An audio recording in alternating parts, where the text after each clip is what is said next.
Good evening and welcome to Biz RoundUp. I'm Tamiru Nimsat, and we at Artfulation bring you a collection of business highlights. Let's have a look at the headlines. Remarkable inflows of FDIs recruited in the recent years. BOI sees. Sri Lanka Tourism Awards 100 Tourism SMEs. President directs long-term solutions for medicine supply. News in detail. A high-level meeting was chaired by Secretary to the President, Dr. Nandika Sanatkumanayake, to assess key challenges and development priorities in the tea industry. The discussions were held at the Presidential Secretariat recently. The discussion focused on enhancing tea quality, boosting productivity, exploring new export markets and supporting smallholders through replanting initiatives and capacity building programs. They also discussed the challenges faced by tea manufacturers, and Dr. Kumar Nayak instructed officials to provide constructive solutions to these issues. They deliberated the importance of implementing various programs for the capacity development of small tea estate owners and the necessity of drawing manufacturers' attention to replanting tea. Future programs to be implemented by the Plantation and Community Infrastructure Ministry regarding tea cultivation, including the establishment of a formal data system and the need for its proper follow-up, was also covered. In addition, the Colombo Tea Traders Association urged the government to strictly enforce the laws against factories that compromise quality during tea production. The tea smallholder factory owners expressed its appreciation to the government for inviting small tea estate owners to this discussion. Sri Lanka has registered a remarkable 101% year-on-year surge in realized foreign direct investment inflows during the first half of 2025, reaching over $507 million. This was revealed according to the latest data released by the Board of Investment. The significant rebound from $252 million during the same period in 2024 marks the country's strongest first-half FDI performance in recent years and reflects deepening investor confidence in Sri Lanka's economic reforms and investment climate. During this period, the BOI has approved 57 new projects with a total estimated investment value of $569 million, of which $320 million is foreign investment. Collectively, these initiatives are expected to create over 14,000 jobs once operational, offering a welcome boost to employment and inclusive economic growth. BOI Chairman Arjuna Herath stated that the continued rise in FDI demonstrates the global investor community's growing trust in Sri Lanka's economic trajectory. Foreign Affairs, Foreign Employment and Tourism Minister Vijitha Herath led the Sri Lanka delegation to the 32nd ASEAN Regional Forum Foreign Ministers meeting. The ASEAN Regional Forum was held in Kuala Lumpur, Malaysia recently. At the meeting, Minister Herath reaffirmed Sri Lanka's strong commitment to the core priorities of the ARF, particularly promoting peace, regional stability and the inclusive economic prosperity. As part of his official engagements, he paid a courtesy call on Dato Seri Dr. Anwar bin Ibrahim, Prime Minister of Malaysia, at the Prime Minister's office in Putrajaya. A productive discussion on matters of mutual interest was held aimed at strengthening the long-standing bilateral partnership between Sri Lanka and Malaysia. In particular, the implementation of visa-free travel for Sri Lankan nationals and the allocation of 10,000 job quotas for Sri Lankan workers in various sectors across Malaysia were discussed. President Anurukumar Dissanayake held key discussions with representatives of the International Monetary Fund, focusing on the upcoming review of the Extended Fund Facility. The meeting was held at the Presidential Secretariat recently. Dissanayake highlighted the economic stability achieved under the government and expressed readiness to accelerate efforts to integrate Sri Lanka into the global economy through sustainable growth and the pursuit of emerging economic opportunities. The President also outlined the country's present economic challenges and reiterated the importance of incorporating measures to ease the burden on the public in the 2026 budget despite these constraints. The discussion further focused on facilitating investment through policy reforms and tariff concessions aimed at fostering an investor-friendly environment. The President expressed confidence that Sri Lanka would continue to benefit from the IMF's support in ensuring long-term economic stability and consistency in policy direction. The representatives of the IMF also agreed to extend the necessary support to maintain economic stability and further Sri Lanka's global advancement. Stay tuned. We will return after this short commercial break.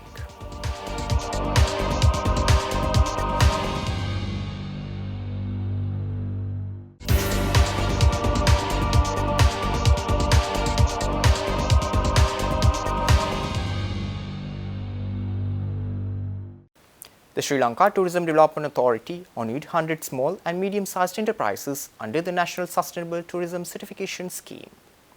This event, jointly organised with the UNDP, was held in Colombo recently. The NSTCS is aligned with the globally recognised standards of the Global Sustainable Tourism Council.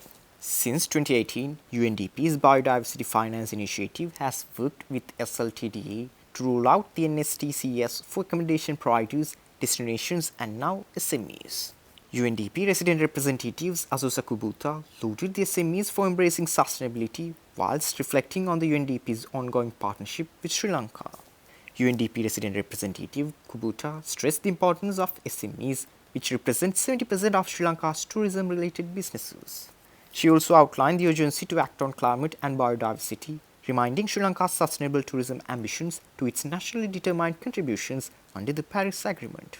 Tourism Development Authority Chairman Buddhika Hewawasam stated that the certification process was not merely symbolic, but part of a broader strategy to reposition Sri Lanka as a leading sustainable tourism destination. Speaking at the ceremony, Tourism Deputy Minister Professor Ruwan Ranasinghe highlighted that the tourism industry's value goes far beyond its economic returns. He also said that tourism supports communities, protects the environment and promotes Sri Lanka's story to the world. Because everyone is talking about tourism everywhere. And why it is for? I think it is to support our economy and to support our communities and to support our ecology, environment, and to promote our culture, heritage. Yeah. So these are some of the broad expectations that we have from tourism. And if the same tourism and related activities or developments hinder these objectives, I think such tourism we don't want. Tourism is not just a competition or race of building heavy infrastructure and bringing in huge hotels and tourist traffic and doing business. It is not. We don't believe in that.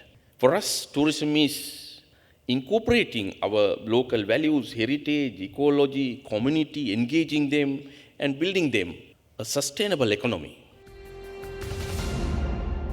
President Anurukumar Dissanayake has directed health authorities to ensure an uninterrupted supply of essential medicines to the public, emphasizing that shortages and delays must not recur. The directive came during a high-level meeting held at the Presidential Secretariat recently. The discussions focused on existing gaps in the procurement and distribution processes, with the President urging officials to immediately resolve shortages reported at some hospitals. President Dissanayake emphasized that funds have already been allocated by the Treasury for medicine procurement and called for long-term planning to ensure continuous availability across the health sector. Officials present included Dr. Anil Jayasinghe, Secretary to the Ministry Dr. Asela Gunawardena, Director General of Health Services and chairpersons of key pharmaceutical institutions, along with other senior ministry officials. The meeting was attended by Health Minister Dr. Nalinda Jatissa, Deputy Minister Dr. Hansaka Wijayamuni and senior health officials. Stay tuned. We will return after this short commercial break.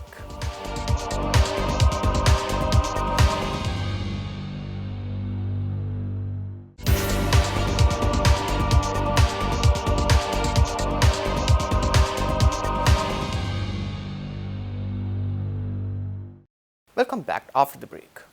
President Anurukumar Dissanayake appointed the Presidential Investigation Committee to probe alleged incidents of irregularities at Sri Lankan Airlines Limited and Airport and Aviation Services Private Limited. The Presidential Investigation Committee was appointed at an event held at the Presidential Secretariat recently. During the meeting, President Anurukumar Dissanayake emphasized the absence of a proper investigation into the irregularities at Sri Lankan Airlines Limited Company and Airport and Aviation Services Private Limited has rendered these institutions largely ineffective. The President urged the committee to carry out swift investigations by examining all the facts related to these incidents and to provide a report with essential recommendations aimed at correcting the situation and preventing similar occurrences in the future. The committee will investigate alleged offences committed between 2010 and 2025 within Sri Lankan Airlines Limited and Airport and Aviation Services Private Limited. The committee is also tasked with identifying those accountable for the erroneous decisions as well as the fraud, corruption and irregularities highlighted in the JC Valiamuna Committee report and the Auditor General's Special Investigations report.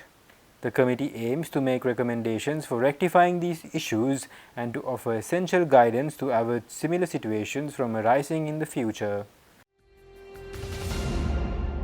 Sri Lanka's consumer prices edged up in June with a 0.6% monthly rise driven largely by high electricity tariffs. This marks a continued shift out of deflation according to the National Consumer Price Index. Electricity prices were raised by 15% from June 12 as part of the agreement with the IMF, which tied the hike to the release of the fifth tranche under the IMF program. This pushed up non-food prices by 0.3%, reversing a decline in May. Meanwhile, food prices rose by 0.8% month-on-month in June, though slightly down from 1.2% in May. Annually, inflation eased to 0.3% in June from 0.6% in May, with food inflation standing at 4.2% and non-food prices still showing a 2.8% annual decline. Although Colombo district prices continued to decline by 0.6% in June, economists expect this to be the last negative print, with prices likely to turn positive from July. Cabinet spokesman and Minister Dr. Lanka said that a cyber threat and malware analyzing research unit will be established under the Sri Lanka Computer Emergency Readiness Team, aiming to strengthen digital security across the country. The minister made this announcement speaking at the post-cabinet meeting media briefing held in Colombo recently. Minister Dr. Nalinda Jayatissa said the project is part of the government's broader digital transformation efforts. Key ongoing initiatives include the Sri Lanka Digital Identity Card project, the National Data Sharing Platform, and the Lanka Government Cloud. The new research unit will play a crucial role in detecting cyber threats, advancing malware analysis, and developing local enterprise in cybersecurity. It will operate under the Sri Lanka Computer Emergency Readiness Team, positioning Sri Lanka to better defend its digital infrastructure and respond to emerging threats. With that, we wind up for today. For this and more, subscribe to our channel on YouTube and follow us on Facebook. See you tomorrow with State of Business at 7:45 p.m. Take care and good night.